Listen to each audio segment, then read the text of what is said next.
ശ്ലോകം 2. അദത്തം തം, ആ സത്രാജ്യത്തെ അത് ഭഗവാന് നൽകിയില്ല. അദത്തം, നൽകപ്പെടാതിരുന്ന ആ രത്നം ഇദ്ദേഹം വീട്ടിൽ വെച്ച് പൂജിക്കുന്നു. മണിവരം, ഏറ്റവും ശ്രേഷ്ഠമായിട്ടുള്ളതായ രത്നം, സൂര്യനെ പോലെ തേജസ്സുള്ളത്, ഈ 8 ഭാരം സ്വർണം തരുന്നത്,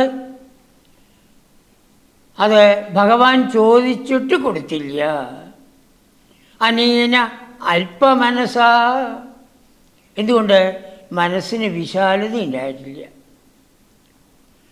മനസ്സെപ്പോഴും വിശാലമായിരിക്കണം. എന്താ മനസ്സിൻ്റെ വിശാലത? എല്ലാവരും സുഖിക്കണം. ലോകാ സമസ്ത സുഖിനോ ഭവന്തു, ഇതാണ് മനസ്സിൻ്റെ വിശാലത.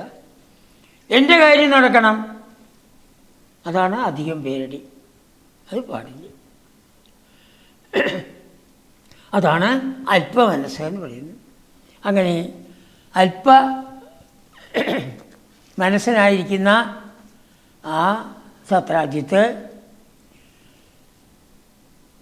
ഭഗവാൻ ചോദിച്ചുവെങ്കിലും കൊടുത്തില്ല. തുഭ്യം അദത്തം, അങ്ങേക്കായിട്ടത് നൽകിയുണ്ടായില്ല. അങ്ങനെ വെച്ച് പൂജിക്കുന്ന ആ സമയത്താണ് ഒരിക്കൽ അദ്ദേഹത്തിൻ്റെ സഹോദരൻ പ്രസേനൻ, ഇവരൊക്കെ യാദവന്മാരാണ്. പ്രസേനൻ വന്നു. അപ്പോൾ ഏട്ടനോട് ചോദിച്ചു, ഞാനൊന്നൊക്കെ നായാട്ടിന് പോവുകയാണ്, ഒന്ന് ഇത് കഴുത്തിൽ ധരിച്ചിട്ട് കൊണ്ടുപോയിക്കോട്ടെ. പറയാൻ വയ്യ, ഇല്ല എന്ന് പറയാൻ ഇങ്ങനെ പറയുക. അവന് അത്ര ഇഷ്ടമാണ് പ്രസേനന്. പ്രസേനസ്തൽഭ്രാത, ശരി സൂക്ഷിക്കണം കേട്ടോ എന്ന് പറഞ്ഞ് അവന് കൊടുത്തു. ഗളഭുവിവഹൻ, അവൻ കഴുത്തിൽ ഒരു മാല പോലെ അതിനെ അണിഞ്ഞു. പ്രാപമൃഗയാം, നായാട്ടിനായി കാട്ടിലേക്ക് പോവുകയുണ്ടായി. കുതിരപ്പുറത്താണ് അവരൊക്കെ നായാട്ടിനായിട്ട് പോവുക. അങ്ങനെ പോകുന്ന ആ സമയത്ത് ഈ രത്നത്തിൻ്റെ പ്രഭ നല്ല ചുവപ്പ് നിറമാണ് വരിക. അപ്പോൾ ഒരു സിംഹം കാണുകയുണ്ടായി. അഹന്യേനം സിംഹ, ആ സിംഹം അവനെ അടിച്ച് കൊല്ലുകയാണ്. കുതിരയും അടിച്ചു കൊന്നു. എന്താ കാരണം? മണിമഹസി, ആ രത്നത്തിൻ്റെ തേജസ് കണ്ടിട്ട്. അത് രത്നമാണെന്ന് വിചാരിച്ചില്ല, എന്തോ തിന്നാനുള്ള ചുവപ്പ് സാധനം, മാംസമാണെന്ന് വിചാരിച്ചു. അതാണ് മണിമഹസി. മാംസഭ്രമവശാൽ, മാംസമാണ് എന്ന് ഭ്രമിച്ചു. ഇതുപോലെയാണ് നമ്മൾ ഓരോരുത്തരും. ഓരോന്നും അതെന്തിനുള്ളതാണ് എന്ന് മനസ്സിലാക്കാതെ കണ്ട് വലിയ വിധത്തിൽ ഭ്രമിക്കുകയാണ്. ഇവിടെ അനേകം ആൾക്കാർക്ക് ഭ്രമമുണ്ടായി. അതെന്താണ് നമുക്ക് നോക്കാം.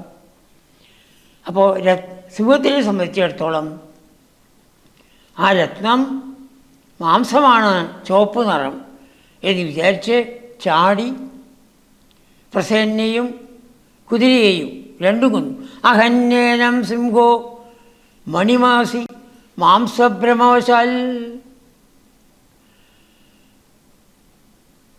സിംഹം അത് കടിച്ചുകൊണ്ട് പോയി, മുന്നോട്ട് പോയി.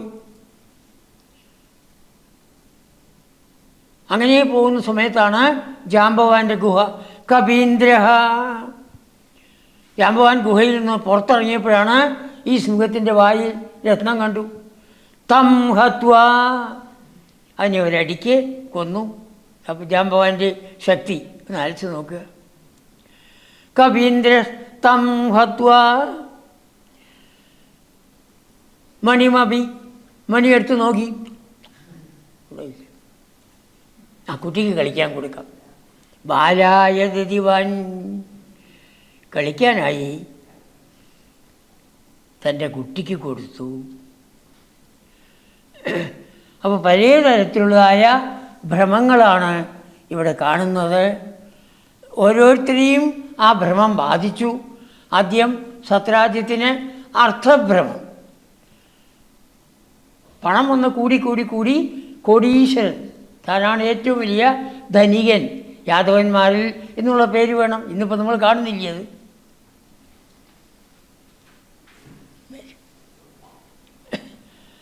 അപ്പോൾ സത്രാജിത്തിനെ സംബന്ധിച്ച് അർത്ഥഭ്രമമാണ്, ധനത്തിലുള്ള ഭ്രമമാണ്. ഇനിയോ പ്രസേനെ സംബന്ധിച്ച് പ്രകാശഭ്രമം. അവൻ കാട്ടിലേക്ക് പോകുന്ന സമയത്ത് ചിലപ്പോൾ ഇരുട്ടുള്ള സ്ഥലങ്ങളൊക്കെ ഉണ്ടാവും. അപ്പോൾ ഇതിൻ്റെ പ്രകാശമുണ്ടല്ലോ എന്ന് വെച്ചിട്ടാണ് അതിനെ കഴുത്തിൽ ധരിച്ചു കൊണ്ടുപോയത്. അപ്പോൾ പ്രസേന് പ്രകാശഭ്രമമാണ്. സിംഹത്തിനോ മാംസഭ്രമമാണ്, തിന്നാനുള്ള മാംസമാണിത് എന്നുള്ളത്. ഇനിയോ കുട്ടിക്ക് കൊണ്ടുകൊടുത്തു ക്രീഡനഭ്രമം. കുട്ടികൾക്ക് അത്രയല്ലേ ഉള്ളൂ, അത് തട്ടിക്കളിക്കുന്നു എന്നർത്ഥം. അപ്പം അതുകൊണ്ട് നമ്മൾ ഓരോരുത്തരും വളരെ സൂക്ഷിച്ചിട്ട് വേണം കാര്യങ്ങൾ മനസ്സിലാക്കാൻ. ഓരോ വസ്തുവായിട്ടും ബന്ധപ്പെടുന്ന സമയത്ത് അതിൻ്റെ ആ വസ്തു നമ്മുടെ കയ്യിലിരിക്കുന്നതിൻ്റെ പരമമായ ഉദ്ദേശം എന്താണ് എന്ന് നമ്മൾ മനസ്സിലാക്കണം. നമ്മളെ സംബന്ധിച്ചിടത്തോളം ഏത് വസ്തുവും ഭഗവത് പ്രാപ്തിക്കുള്ളതാണ്, അത് ഓർമ്മ വേണം.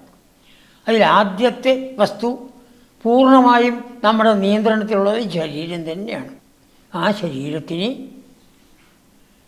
പല തരത്തിലുള്ളതായ യോഗാദികളെ കൊണ്ട്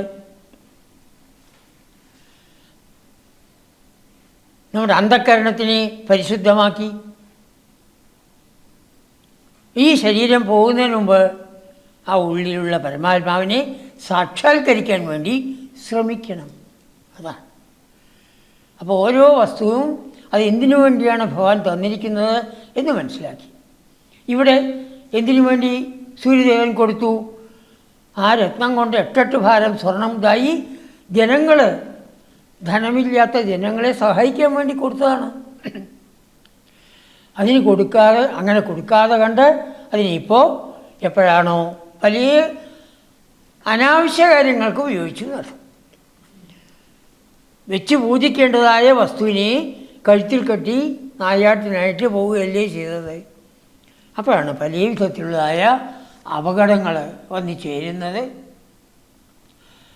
അതുകൊണ്ട് നമ്മൾ ഓരോരുത്തരും വിശിഷ്ടമായിട്ടുള്ളതായ ദ്രവ്യങ്ങളും മറ്റും മഹാന്മാർക്ക് കൊടുക്കണം എന്ന് ആചാര്യന്മാർ പറയും. ഇവിടെ ഏറ്റവും വലിയ മഹാനാണ് ഭഗവാൻ. ഭഗവാൻ ചോദിച്ചിട്ട് പോലും കൊടുത്തില്ല. അങ്ങനെ ആവാൻ പാടില്ല. ചോദിക്കാതെ കണ്ട് തന്നെ വിശിഷ്ട വസ്തുക്കൾ ഭഗവാനും മഹാത്മാക്കൾക്കും കൊടുക്കേണ്ടതാണ് എന്നുള്ളതായ ആപ്തവാക്യം നോക്കുക. സ്വയമേവോത്തമം ദ്രവ്യം,